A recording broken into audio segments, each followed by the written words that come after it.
Hello everyone.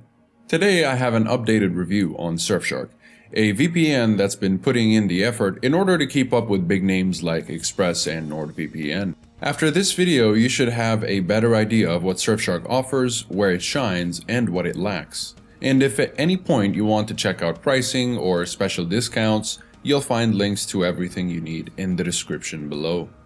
First of all, let's take a look at what Surfshark does and does not log by examining their privacy policy. They do state that they collect diagnostics information, aggregated performance data, and other relevant information. They also do explain in their privacy policy page how some information may include which pages visitors visit and how long visitors may stay on a particular page. Now, I wouldn't really call this a strict no-logs policy, but to be fair, they've never been breached and no user information has ever been leaked. So they do have quite a clean track record to back their claims up. And they've had one independent audit back in November 2018. Audit firm Cure53 tested Surfshark's browser extensions and concluded that the tested applications made for a good impression, and the two vulnerabilities that were found were rated with low severity.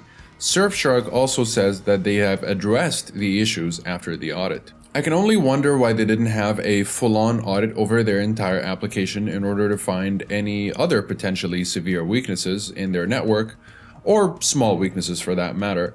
Not to mention that they've never had another audit after that one, so we can only take their word for it when it comes to the issues that they claimed to fix after their last audit.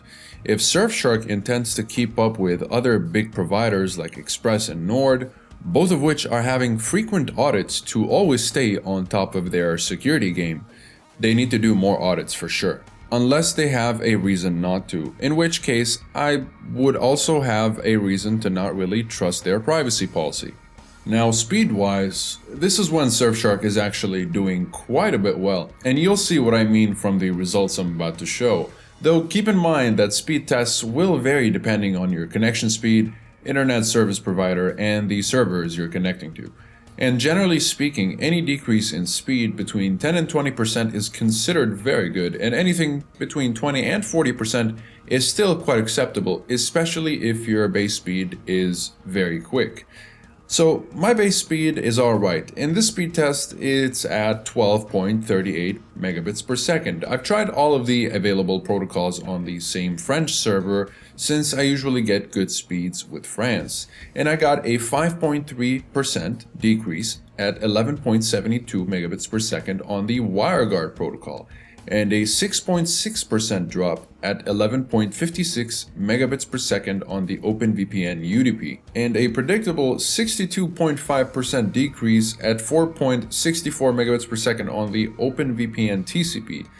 Such drops are common on the TCP protocol in all VPNs, which is why it's rarely used. A 37.9% drop on the ShadowSox protocol at 7.69 megabits per second, though this protocol is only meant to be used if you're trying to hide your browsing data while living in a restrictive country. It's just mainly used for obfuscating your browsing data. And finally, a 6.5% drop at 11.58 megabits per second on the ICAF2 protocol. Now, testing more international servers using the fastest protocol, which is the WireGuard protocol, I got an impressive 10.42% decrease at 11.09 megabits per second on the South Korean server, a 17.4% decrease at 10.22 megabits per second on the Australian Sydney server, and finally a 23.4% drop at 9.48 megabits per second on the Canadian Vancouver server.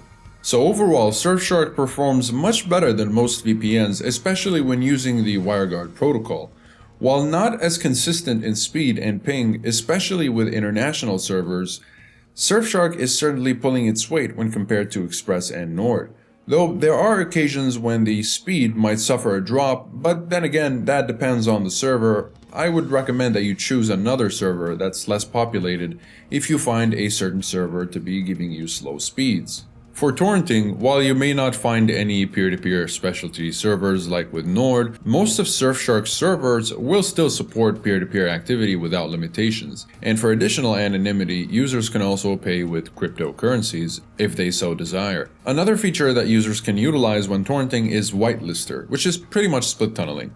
and that will allow users to single out whichever application is selected, in which only selected applications will be driven through the VPN connection, while your other internet traffic is channeled through your standard connection. As for streaming, Surfshark works surprisingly well in that regard. Surfshark can reliably unblock over 10 popular Netflix libraries with no problems. Other libraries include 2 Amazon Prime Video libraries, BBC iPlayer, Hulu, HBO Now, and Disney+. Though you might find yourself having to switch servers here and there if it doesn't work out on your first try, so keep that in mind if you ever see your streaming client giving you an error. And if you're using the WireGuard protocol, you'll be getting very dependable speeds that won't put you through any buffering during your streaming sessions. Now, security-wise, Surfshark uses the standard top-grade AES 256 encryption, RSA 2048 handshake, and HMAC SHA 256 data authentication. With a handful of protocols as mentioned in the speed test, perfect forward secrecy, as well as DNS and WebRTC leak blocking, in addition to a VPN kill switch, which severs your internet connection should the VPN connection get disconnected unexpectedly, and whitelister or split tunneling, which I mentioned earlier on how it allows users to select which applications go through the VPN tunnel. More features include no borders mode, which lets users bypass firewalls in censorship-heavy countries, and a couple of specialty server options such as static IP and multi-hop, which is also known as double VPN, which will tunnel your connection through 2 servers instead of just 1 in order to increase security but at the cost of reduced speeds. And an ad blocking feature that doesn't really manage to do as well as independent ad blocking software, but it will block most pop-ups here and there. And finally, the 2 separate apps that you can use to further your own security measures, Surfshark Search and Surfshark Alert, which can be added to the initial Surfshark subscription for $1 a month. Search is a private search engine that acts as Surfshark's own incognito mode in order to surf the web with no ads, logs, or trackers. And Alert is a smart tool that operates as a breach detection mechanism to alert you about personal information leaks, which allows you to change passwords and prevent any unnecessary damage before it happens. And as expected, there were no leaks on the extended test that I made on the DNS leak tester. Now, one of the main selling points for Surfshark is giving users the ability to secure an unlimited number of simultaneous connections per subscription. Right now, Surfshark is the only VPN that allows for this. So it's a great option for a big household, especially if you're not willing to purchase a special or compatible router to secure your entire network.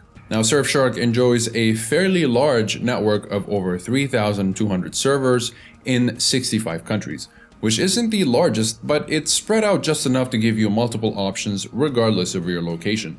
And it's definitely a great jump in numbers, as previously they only had about 1,700 servers, and they may be expanding even more in the future. And as of July 2020, Surfshark began to operate on a completely diskless, RAM-only server network, which is a big improvement for security and privacy. What that means is that data is erased with every machine reboot and that there's no physical drive in which data is stored in. Surfshark operates on many devices, including gaming consoles and streaming devices, as well as Google Chrome and Firefox, with a very simple UI that makes it very easy to navigate and a convenient night mode option. Surfshark also has a 24-hour live chat support, and having tested their responsiveness, they were able to answer me within a minute or 2. Now, a few reasons I could think of that would push me away from Surfshark is their encryption key. The 2048-bit key isn't as secure as Express and Nord's 4096-bit key, as well as their severe lack of independent audits. Too many VPNs claim to have strict no-log policies, but when investigated, more often than not, the opposite turns out to be true. Some audits and a little bit more transparency would do Surfshark a whole lot and would get reviewers and customers to view them in an entirely new light. That's not to say that it's a bad VPN. Surfshark is a great service that's definitely secure since they have quite a clean record, but some evidence of that would serve them well. Another remark I would like to point out is that Surfshark will only give you the big discount if you opt for the 2-year plan.